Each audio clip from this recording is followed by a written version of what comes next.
Hi friends, എല്ലാവർക്കും നമസ്കാരം. C P സുരൂസ് world എന്ന എൻ്റെ ചാനലിലേക്ക് എല്ലാവർക്കും സ്വാഗതം. ഞാനിന്ന് വന്നിരിക്കുന്നത് ഒരു വെറൈറ്റി ആയിട്ടുള്ള മുളക് ബജ്ജിയുമായിട്ടാണ്. എന്നാൽ അതെങ്ങനെയാണ് ഉണ്ടാക്കുന്നതെന്ന് നമുക്ക് നോക്കാം. വരുമോ, വീഡിയോയിലേക്ക് പോകാം. മുളക് ബജ്ജി ഉണ്ടാക്കാനായി ഞാനൊരു 7 ബജ്ജി മുളക് എടുത്തിട്ടുണ്ട്. വലിയ മുളകാണ് എടുത്തിട്ടുണ്ട്. അത് ഇതിലെ നെടുകെ കീറിയെടുക്കുക. ഇതിൽ നല്ലതുപോലെ ഇതുപോലെ ഇങ്ങനെ കീറിയെടുത്തതിന് ശേഷം ഇതിൻ്റെ ഉള്ളിലെ കുരുവും നാരും എടുത്ത് കളയണം. ഇതിൻ്റെ കുരുവും നാരും എടുത്ത് കളയുക.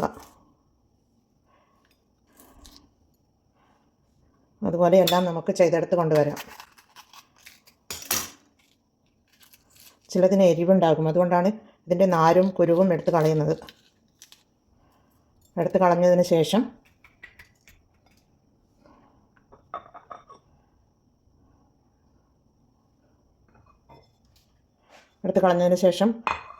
ഒരു പ്ലേറ്റ് എടുത്ത് അതിലേക്ക്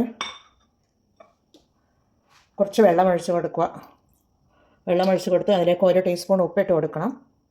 ഉപ്പിട്ട് കൊടുത്ത് നല്ലതുപോലെ ഇളക്കി കൊടുക്കുക. ഇളക്കി ആ ഉപ്പിൻ്റെ വെള്ളത്തിൽ ഈ മുളക് ബജ്ജി മുളക് ഇട്ട് കൊടുക്കുക.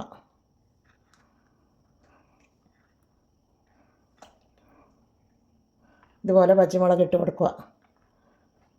കുറച്ച് സമയം റെസ്റ്റ് ചെയ്യാൻ വേണ്ടി മാറ്റി വെക്കാം നമുക്ക്.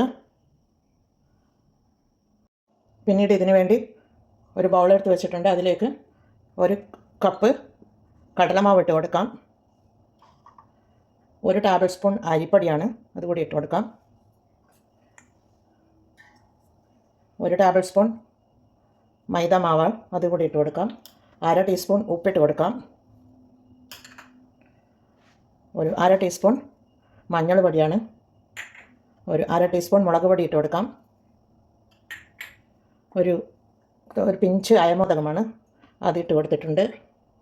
പിന്നീട് കുറച്ച് ജീരകപ്പൊടിയാണ്, അതും ഒരു പിഞ്ച് മതി. ഒരു പിഞ്ച് ഇട്ട് കൊടുത്തിട്ടുണ്ട്. എല്ലാം ഇട്ട് കൊടുത്ത് പിന്നെ കായപ്പൊടി ചേർക്കണം. അതിലിടയ്ക്ക് കുറച്ച് വെള്ളം ഒഴിച്ച് നമുക്ക് ആവശ്യത്തിന് വെള്ളം ഒഴിച്ച് ഒന്ന് കലക്കിയെടുക്കാം. ഇത് നല്ലതുപോലെ ഒന്ന് കലക്കിയെടുക്കുക.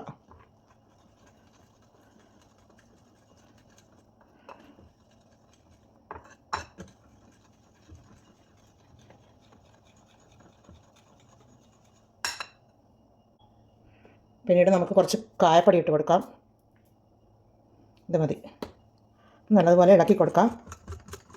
ഈ കൺസിസ്റ്റൻസിയിലാണ് വേണ്ടത്. ഇതുപോലെ മതി. എന്നാൽ നമുക്കിത് മാറ്റി വെക്കാം. പിന്നീട് ഇതിനു വേണ്ടി സ്റ്റൗ ചെയ്ത് ഒരു പാൻ വെച്ചിട്ടുണ്ട്. അതിലേക്ക് 1 ടേബിൾ സ്പൂൺ വെളിച്ചെണ്ണ ഒഴിച്ച് കൊടുക്കാം.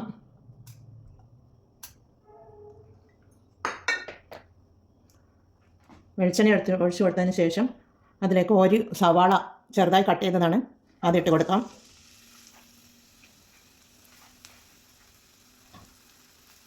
ഇഞ്ചി വെളുത്തുള്ളി ചതച്ചതാണ്, അതുകൂടി ഇട്ട് കൊടുക്കാം.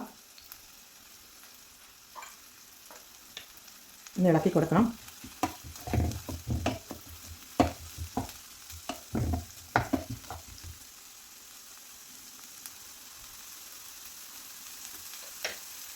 അതിനുശേഷം 1/2 ടീസ്പൂൺ മഞ്ഞൾ പൊടി ഇട്ട് കൊടുക്കാം.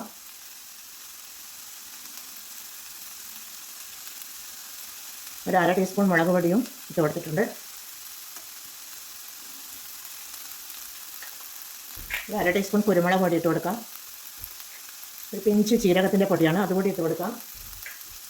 ഒരു പിഞ്ച് ഉപ്പ്, ഈ ഉപ്പുള്ളി വഴറ്റാനുള്ള ഉപ്പ് നമുക്കിട്ട് കൊടുക്കാം.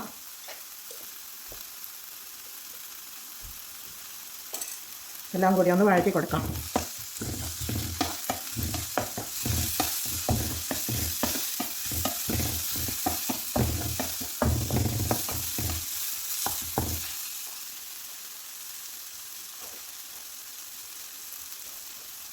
അതിനുശേഷം ഒരു തണ്ട് കറിവേപ്പില ഇട്ട് കൊടുക്കാം. ഇതിനു വേണ്ടി ഞാനൊരു ഉരുളക്കിഴങ്ങ് കുക്കറിൽ വേവിച്ചെടുത്തിരുന്നു. ഉപ്പും മഞ്ഞളും ഇട്ട് വേവിച്ച് ഉടച്ചെടുത്ത് കൊണ്ടുവന്നിട്ടുണ്ട്. ഇതാണ്, അതുകൂടി ഇതിലേക്കിട്ട് കൊടുക്കാം.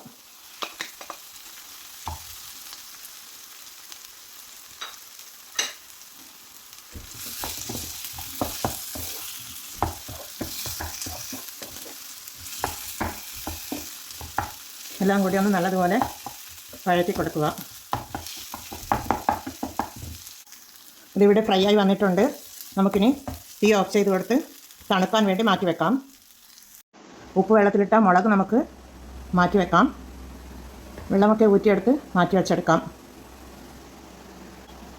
പിന്നീട് സ്റ്റൗ ചെയ്ത് ഒരു കടായി വെച്ചിട്ടുണ്ട്. അതിലേക്ക് കുറച്ച് വെളിച്ചെണ്ണ ഒഴിച്ചു കൊടുക്കാം. വെളിച്ചെണ്ണയല്ല, ഓയിലാണ് ഞാൻ എടുത്തിട്ടുള്ളത്. ഓയിൽ ഒഴിച്ചു കൊടുക്കാം.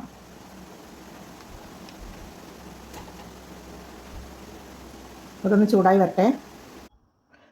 പിന്നീട് ഈ ഉരുളക്കിഴങ്ങിൻ്റെ മിശ്രിതം നമുക്ക് ഓരോ ഉരുളകളാക്കി ഈ മുളകിൻ്റെ ഉള്ളിലേക്ക് നിറയ്ക്കുക.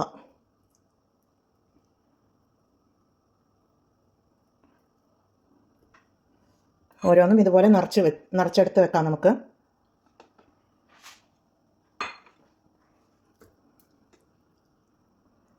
ഇതുപോലെ നിറയ്ക്കുക.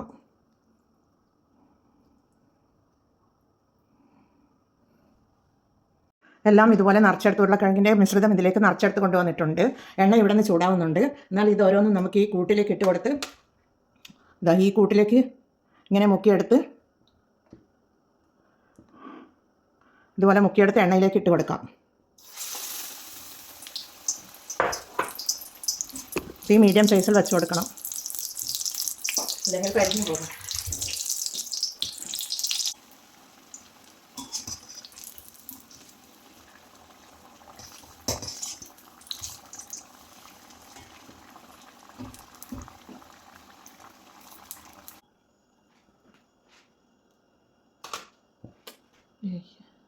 നല്ല വെറൈറ്റി ആയിട്ടുള്ള മുളക് ബജ്ജി ഇവിടെ റെഡിയാണ്. ഇത് സോസിൻ്റെ കൂടെയും ചട്നിയുടെ കൂടെയും കഴിക്കാൻ നല്ലൊരു ബജ്ജിയാണ്. ഉരുളക്കിഴങ്ങ് നിറച്ചത് കൊണ്ട് തന്നെ നല്ല ടേസ്റ്റാണ് കഴിക്കുവാനും. എന്നാൽ നമുക്കിതൊരു സർവിംഗ് പ്ലേറ്റിലേക്ക് മാറ്റാം. ഇത് മാറ്റിയെടുത്തിട്ടുണ്ട്. ടൊമാറ്റോ സോസ് ഞാൻ വെച്ചിട്ടുണ്ട്. എന്നാൽ എല്ലാവരും ഇത് ട്രൈ ചെയ്ത് നോക്കി ഫീഡ്ബാക്ക് അറിയിക്കണേ. കമൻറ്റും സബ്സ്ക്രൈബും ചെയ്ത് സപ്പോർട്ട് ചെയ്യണേ. എല്ലാവർക്കും അടുത്തൊരു വീഡിയോയുമായി വരുന്നത് വരെ താങ്ക് യു ഫോർ വാച്ചിങ്.